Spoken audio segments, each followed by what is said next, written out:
Students मैंने आपको previous video में बताया था कि आपने जो है ना सैम्पलिंग के पेयर्स कैसे बनाने हैं, सैम्पलिंग के पेयर्स कैसे बनाने हैं। इसी क्वेश्चन का जब आप देखें, ये मैंने आपको पेयरिंग करना सिखाई थी और अब इसी का क्वेश्चन था calculate the sampling mean and variance. So सबसे पहले आप मीन निकालेंगे, तो मीन का जो है ना मीन निकालने के लिए मैंने यहाँ पर 4 कॉलम्स बनाए। सबसे पहले मैं आपका मीन का फार्मूला लिखवा रही हूँ। Expected of X bar is equal to summation X bar into F X bar. This is the formula. पहले फार्मूला लिखेंगे ताकि हमें पता हो कि हमें बेसिकली क्या चीज़ कैलकुलेट करनी है। अब एक्स बार की वैल्यूज़ ये आपको गिवन है, एक्स बार की वैल्यूज़ क्या हैं ये आपको गिवन है। इसमें आपने देखना है कि सबसे छोटी वैल्यू कौन सी है, इन वैल्यूज़ को अरेंज करके लिख देना है। इसमें देखें आप 2 है, फिर आपकी क्या है 5 है, फिर आपका क्या है 8 है। तो यहाँ पर मैं सिंपल लिखूँगी 2, 5 एंड 8। मेरे पास वैल्यूज़ आ गई 2, 5 एंड 8, 3 वैल्यूज़ हैं।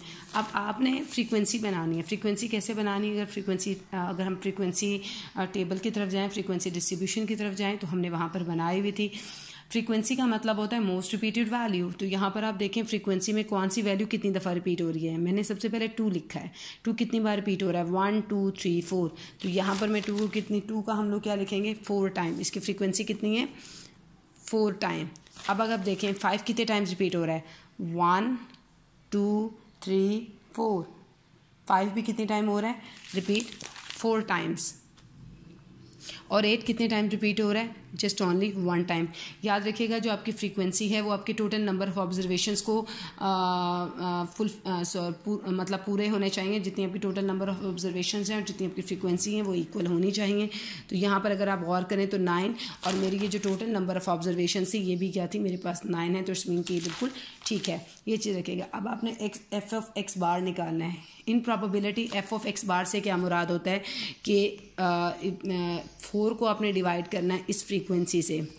4 divided by 9, 4 divided by 9 and 1 divided by 9। तो इसकी होल प्रोबेबिलिटी किसके बराबर होती है 1 के बराबर होती है। 9/9 इज इक्वल टू 1। अगेन आप सुन लें, जब आप एफ ऑफ एक्स बार निकालना होता है सैम्पलिंग में हम क्या करते हैं कि इस प्रोबेबिलिटी को होल प्रोबेबिलिटी से डिवाइड करते हैं और जब डिवाइड करने के बाद इसकी होल टोटल जो आपकी प्रोबेबिलिटी है 1 के इक्वल होनी चाहिए।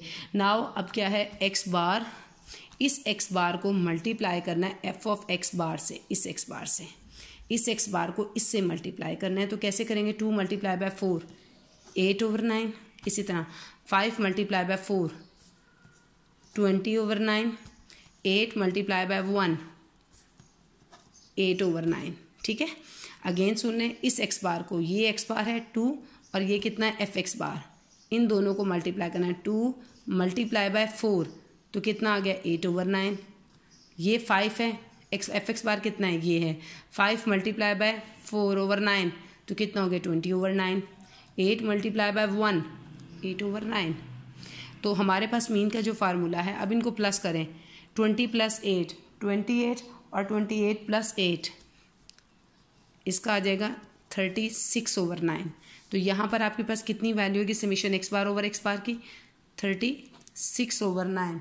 जब आपने इसको डिवाइड किया तो मेरे पास आ गया 4। कितना आ गया मेरे पास 4। अब इसी तरह मुझे मीन के लिए सबसे पहले मैं क्या करूँगी वेरिएंस ऑफ एक्स बार का फार्मूला लिखूँगी।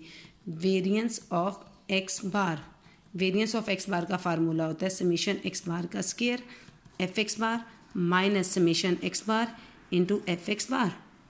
समेशन एक्स बार का square F X bar minus summation X bar F X bar का होल स्क्वायर। क्लियर है? अब मुझे सबसे पहले क्या कैलकुलेट करना है एक्स बार का स्क्वायर एफ एक्स बार, एक्स बार का स्क्वायर एफ एक्स बार। एक्स बार का स्क्वायर से क्या मुराद है कि इसका आपने स्क्वायर लेना है, इसका आपने क्या लेना है स्क्वायर लेना है। 2 2s are 4। 4 को जब मैं 4 से मल्टीप्लाई करूँगी तो कितना आ जाएगा 16/9। अगेन आप सुन लें एक्स बार का स्क्वायर, पहले आपने इस एक्स बार का स्क्वायर करना है। क्या करना है आपने इस एक्स बार का स्क्वायर करना है, फिर आपने क्या करना है एफ एक्स बार से मल्टीप्लाई किया है। जब मैंने 2 का स्क्वायर किया तो मेरे पास कितना आ गया 2 2s are 4। 4 को जब मैंने इस 4 से मल्टीप्लाई किया तो 16/9। सेम एज इट इज़ 5 का स्क्वायर किया 25 × 4 कितना आपके पास आ गया 25 × 4 100/9। 100/9, 8 8s are 60, 8 8s are 64, 64 को जब 1 से मल्टीप्लाई करेंगे तो कितना हो जाएगा 64/9। तो जब आपने इसका टोटल किया तो वो मेरे पास कितना आ गया 180/9, 180/9। सो पुटिंग दिस वैल्यूज, सबसे पहले आप करें इसको 180/9 माइनस इसका, ये मैंने पहले ही कैलकुलेट किया था एज इट इज़, इसको आप 4 को यूज़ कर लें, 4 का स्क्वायर। 180/9 को जब आपने डिवाइड किया तो मैं देखती हूँ 180 डिवाइडेड बाय 9, तो मेरे पास आ गया 20, 20 माइनस 16 इज इक्वल टू कितना आ गया 4।